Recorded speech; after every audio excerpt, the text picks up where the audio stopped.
Good morning students, કેમ છો વિદ્યાર્થી મિત્રો?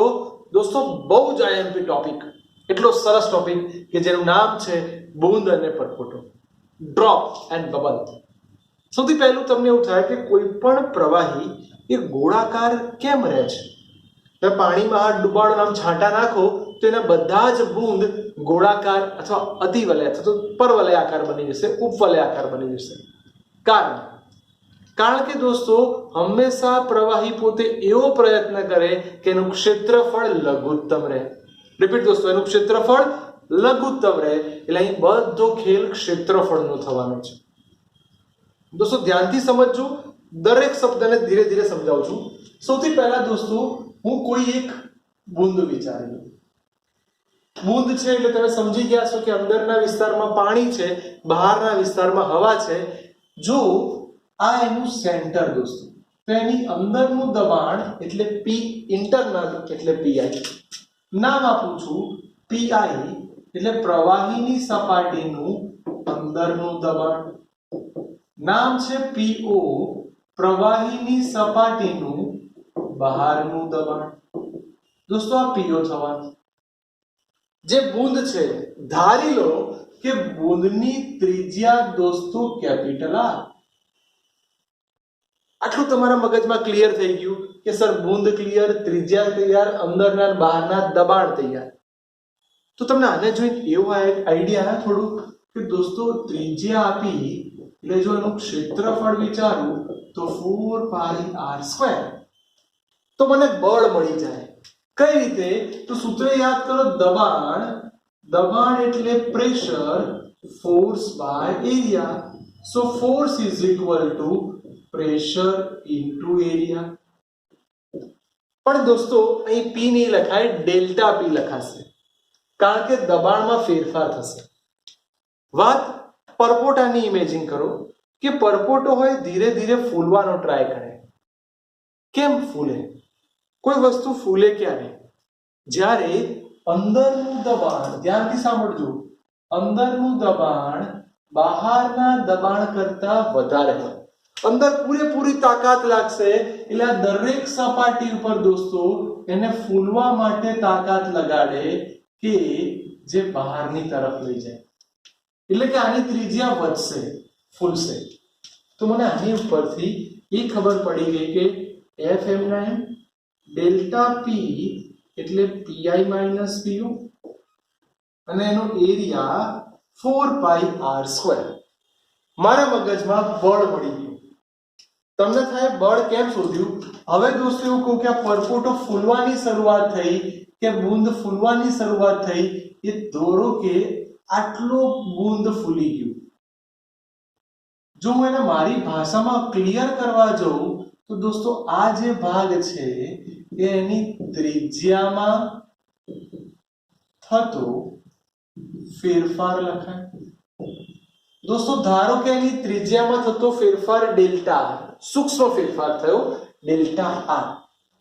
તો તમે હવે અહીંથી આ દેખાઈ ગયું હોય તો કાર્ય એટલે બળ ગુણ્યા સ્થાનાંતર.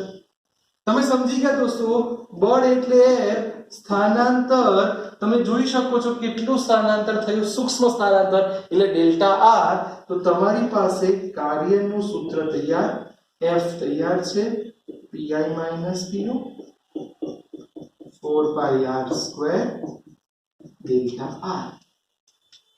દોસ્તો બોલો, આપણા મગજમાં W તૈયાર થઈ ગયું, મારા મગજમાં કાર્યનું પહેલું સમીકરણ તૈયાર થઈ ગયું, જે મારે જોઈએ છે, સરસ મજાનું કાર્યનું સમીકરણ.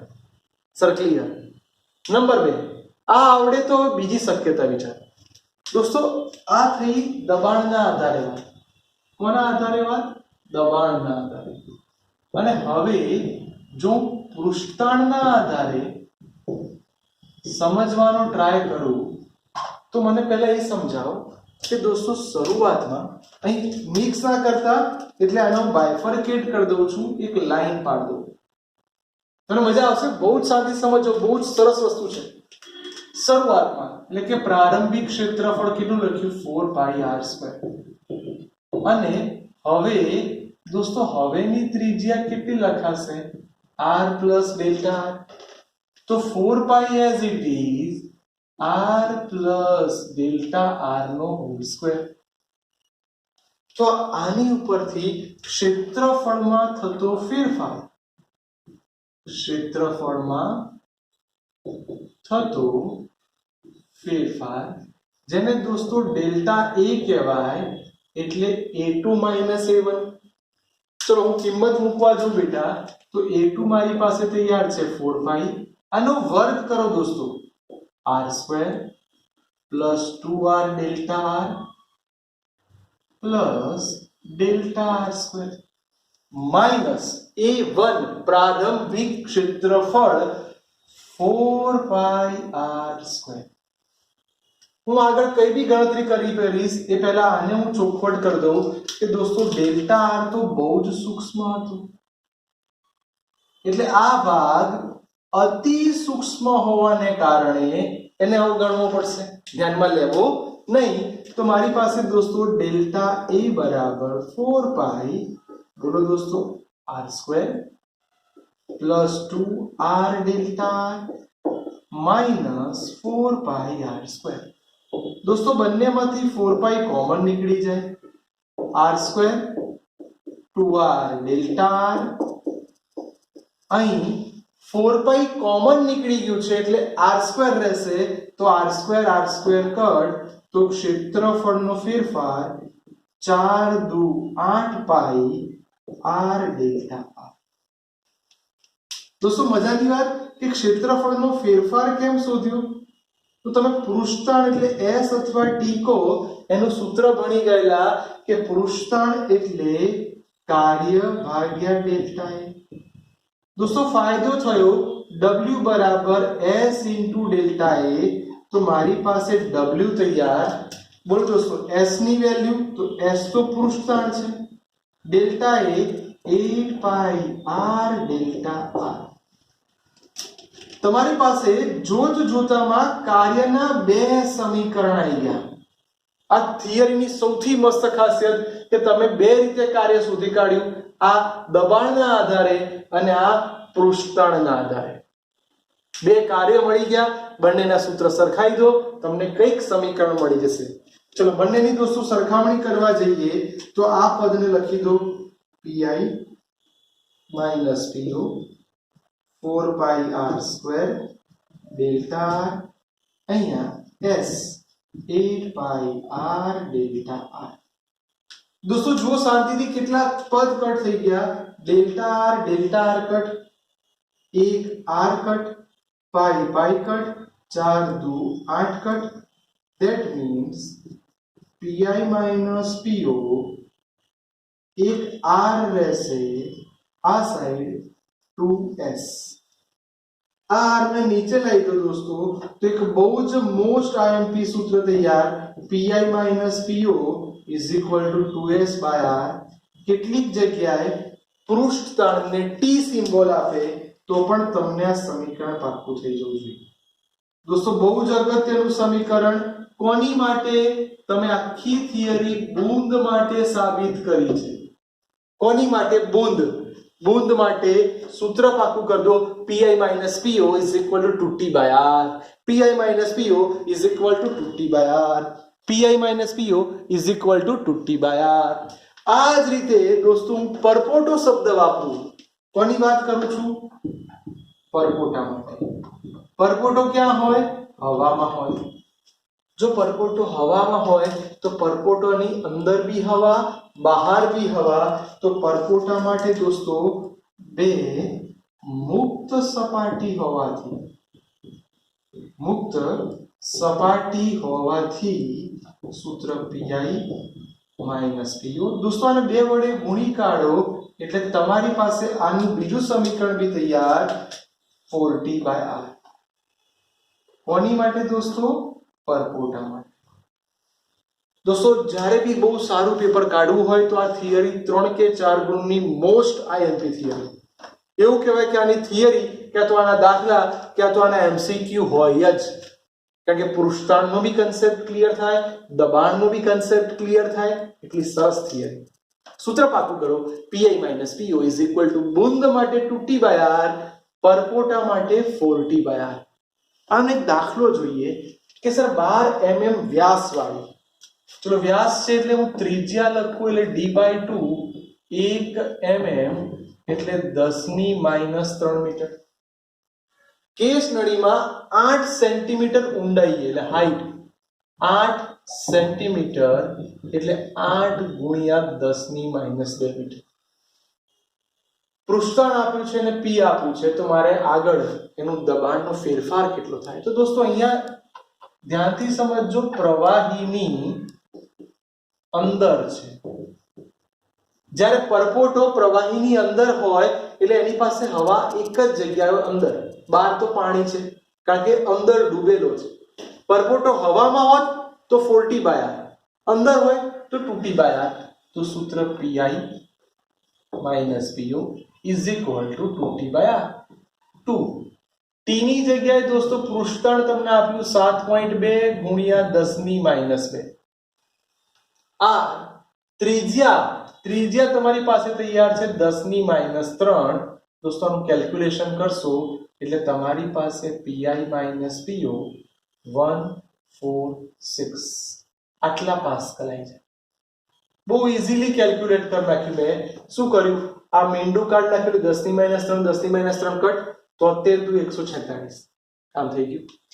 નંબર 1, સર આ પત્યા પછી સર દબાણનો ફેરફાર એટલે PI minus PO is equal two 2T/r. પણ તમારે અહીંયા પીઓ શોધવું પડશે ને, આઉટર પ્રેશર, જેને ભણી ગયા છો P પ્લસ રો GH. તમે યાદ કરો, આને તમે બોલો P બરાબર PA પ્લસ રો GH. જો તમારું એ જ કામ અહીં થવાનું છે, તમારે એ જ વસ્તુ અહીં હાઇલાઇટ કરવાની છે દોસ્તો. ચલો PA ની વેલ્યુ કેટલી હતી? તો 1.01 × 10⁵ પ્લસ રો એટલે ઘનતા, પાણીની ઘનતા બધાને ખબર છે દોસ્તો 1000 કહેવાય. જી ની જગ્યાએ દોસ્તો 9.8. હાઈટ તમારી પાસે અવેલેબલ છે કેટલા સેન્ટીમીટર? 8 સેન્ટીમીટર એટલે 10⁻². હવે તમારી પાસે ધ્યાન રાખજો 1.01 × 10⁵. દોસ્તો આને જો હું 3 કરી દઉં તો આ 10⁻³ થઈ ગયું, -3 + 3 કટ. હવે આનું કેલ્ક્યુલેશન તમને આવડવું જોઈએ. ઈઠ્યું 64, 6 ઉપર 8 9 72 ને 6 78 એટલે આટલું આઈને ઊભું રહેશે. દોસ્તો તમે આનું કેલ્ક્યુલેશન કરશો, આનો સરવાળો લાવી દેશો એટલે જો આને તમે 1000 જેવું ગણો તો બી તમારા જવાબમાં કશો ફરક નહીં પડે. 784 × 10⁵. બોલો તમારી પાસે પીઓ તૈયાર થઈ ગઈ આટલા પાસ્કલ. હવે આ પીઓ ની વેલ્યુ અહીંયા લખી દો. તમારે દોસ્તો પીઆઈ શોધવું છે તો પીઓ પ્લસ 2T/r. ચલો બંને મિક્સ ના થાય એટલે સહેજ આને હાઇલાઇટ કરીને છૂટું પાડી દઈએ. જો દોસ્તો મજા આવશે, બહુ શાંતિથી ગણજો, જરાય ઉતાવળ ના કરતા. સરસ દાખલા છે. બોલો પીઓ ની વેલ્યુ તમે કેટલી લાયા? 1.0784 × 10⁵. અને 2T/r તમારું ફિક્સ જ છે 146. હવે તમારે પાછું આને 146 ઉમેરો. અહીંયા દોસ્તો 146 ઉમેરવા જાવ અંદર તો 1.01 46 એટલે અહીંયા 0 વધી પડી 1, 8 ને 4 12 ને 1 13 વધી પડી 1, 7 ને 1 8 ને 1 9 × 10⁵. દોસ્તો આને એપ્રોક્સિમેટલી 1.02 × 10⁵ પાસ્કલ કહેવાય. બોલો તમારી પાસે દોસ્તો અહીંયા ત્રીજો જવાબ પણ મળી ગયો, જેને ઇન્ટરનલ પ્રેશર કહેવાય. કેટલા સરસ દાખલા, કશું જ નથી, દબાણના બધા જ સૂત્રો અહીં ઇન્વોલ્વ થાય છે. મારી દ્રષ્ટિએ આ મોસ્ટ આઈએમપી દાખલો. નેક્સ્ટ 19મી જાતે કરીશું. ત્રિજ્યા છે બુંદ છે. ચલો દોસ્તો બુંદ હોય તમારી જોડે સૂત્ર તૈયાર જ છે. બુંદ એટલે PI minus PO is equal two 2T/r. કિંમત મૂકી દઈએ દોસ્તો 2 એઝ ઇટ ઇઝ. s ની જગ્યાએ 4.65 × 10⁻1. r 3 mm એટલે 3 ગુણ્યા 10 ની -3 તો તમારી પાસે દોસ્તો ફટાફટ કેલ્ક્યુલેશન કરી દો તમારી પાસે pi PO આવી જશે pi PO તમે લાવશો -2 ઉપર જશે અને અંદાજિત દોસ્તો 2 m ના m 4.65 ને 465 વિચારો 10 ની -3 3 10 ની -3 બોલો 10 ની -3 10 ની -3 કટ હવે આને અંદાજિત દોસ્તો ચલો 2 વડે ગુણી કાઢો ફટાફટ તો 4 5 દુ 10 એટલે અહીંયા લખતો રૂપ સાઈડમાં 0 થશે વધી પડી 1 6 દુ 12 ને 1 13 વધી પડી 4 દુ 8 એટલે 930 જવાબ આવશે આનું કેલ્ક્યુલેશન આવ્યું 930 और 930 ને 3 વડે આરામથી ભાગી શકાય એટલે તમારું કામ થઈ ગયું 310 પાસ્કલ તમને થશે કે આવું સર કેમ મહેનત કરે છે એટલા માટે કેલ્સી નથી વાપરવું ચલો હવે તમે વિચારો સૂત્ર મૂકી દો pi PO = 2s/r PO ને સામે લઈ જાઓ 2s/r શું રકમમાં કે હાઈટ આપી છે ના તો મારે જે હાઈટ ના આપી હોય તો વાતાવરણ દબાણ જ લઈ લેવાનું એટલે 1.01 ગુણ્યા 10 ની 5 અને 2s/r તમે શોધી લાયા છો દોસ્તો એટલે 310 તો બે આંકડા પછી આને લખી દો 1.01 310 ગુણ્યા 10 ની 5 જે તમારું ઇન્ટરનલ પ્રેશર થઈ જો કેટલા સરળતાથી ઈઝીલી આપણે દાખલા કેલ્ક્યુલેટ કરીએ છીએ કેમ આપણને ટેકનિક આવડી ગઈ બહુ જ સરસ હજી એક સરસ દાખલો દોસ્તો આપણે ગણી લઈએ એટલે આપણે આ ચેપ્ટરમાં બૂંદ અને પરપોટા લગતી ઓલમોસ્ટ મોટા ભાગની માહિતી લઈ શકીએ પૃષ્ઠતાણ આપ્યું છે ત્રિજ્યા આપી છે એની ઘનતા બી આપી છે વાક્ય એ સરસ છે કે આ પરપોટો હવામાં હોય તો શું થાય અને આ પરપોટો પાણીમાં હોય તો શું થાય ચલો જો પરપોટો હવામાં હોય તો શીખવાડેલું pi PO = 40/r 4 m ના m દોસ્તો t ની જગ્યાએ 2.5 ગુણ્યા 10 ની -2 100% ક્લિયર યસ સર ત્રિજ્યા 5 mm એટલે 5 ગુણ્યા 10 ની -3 ચલો હમણાં શીખવાડ્યું આને 25 કરી લો એટલે આ 10 ની -3 થઈ જશે -3 કટ પાયો 25 5 ચોક 20 એટલે મારી પાસે pi PO બરાબર 20 પાસ્કલ જવાબ આવી જાય બોલો તમારી પાસે દોસ્તો pi PO done yes sir pi PO done જ્યારે હવામાં હોય ચોખવટ ફરી કરી દઈએ જ્યારે હવામાં હોય નંબર 2 આ જ્યારે દોસ્તો પાણીમાં હોય આ જ વસ્તુ જ્યારે પાણીમાં હોય ત્યારે તમને ખબર છે આપણે શીખવાડેલું કારણ કે એની પાસે બે જ મુક્ત સપાટી હોય એટલે 2t/r થાય તો આનું બી કેલ્ક્યુલેશન તમને ખબર આના કરતા અડધું આવે 10 પાસ્કલ તમારે એવું લાગે તો ફટાફટ ગણતરી કરી જુઓ એટલે તમારે એ બી ક્લિયરિટી થઈ જાય સર તૈયાર થઈ ગયું પરપોટો હવામાં હોય ત્યારે દબાણ આવડી જાય પાણીમાં હોય ત્યારે દબાણ આવડી જાય હવે પાણીમાં જ આટલી ઊંડાઈએ હોય તો સૂત્ર તો pi = PO ને સામે લઈ જાઓ 2s/r ઊંડાઈ છે pi as it is યાદ આવ્યું pa + ρgh કારણ કે ઊંડાઈ હોય તો આની એન્ટ્રી કરવી પડે વત્તા 2s/r ચલો દોસ્તો pi m ના pa તમારી પાસે તૈયાર 1.01 ગુણ્યા 10 ની 5 રો એટલે ઘનતા તમને આપેલી છે 1.2 ગુણ્યા 10 ની 3 g 9.8 હાઈટ 40 સેન્ટીમીટર એટલે 0.4 અને આ તમે લઈને આયા છો પાણીમાં હોય ત્યારે 10 દોસ્તો બધાનું તમે એકદમ ફાસ્ટ કેલ્ક્યુલેશન કરી દો તમારું ઓલમોસ્ટ મોટા ભાગનું કામ પતી જશે અને 1.06 ગુણ્યા 10 ની 5 પાસ્કલ દોસ્તો પ્લીઝ આજનો લેક્ચર મોસ્ટ ઇમ્પોર્ટન્ટ છે મોસ્ટ એટલે અતિશય આઈએમપી છે કે જેમાં મેં તમને બૂંદ અને પરપોટો બી સમજાયું અને એના 3 દાખલા બી લીધા તો ધ્યાનથી જોઈ લો એટલીસ્ટ આને 2 વાર જોજો અને પછી આ દરેક દાખલાને લખી દો. તમારા બહુ બધા દાખલા તૈયાર, MCQ તૈયાર થઈ જશે.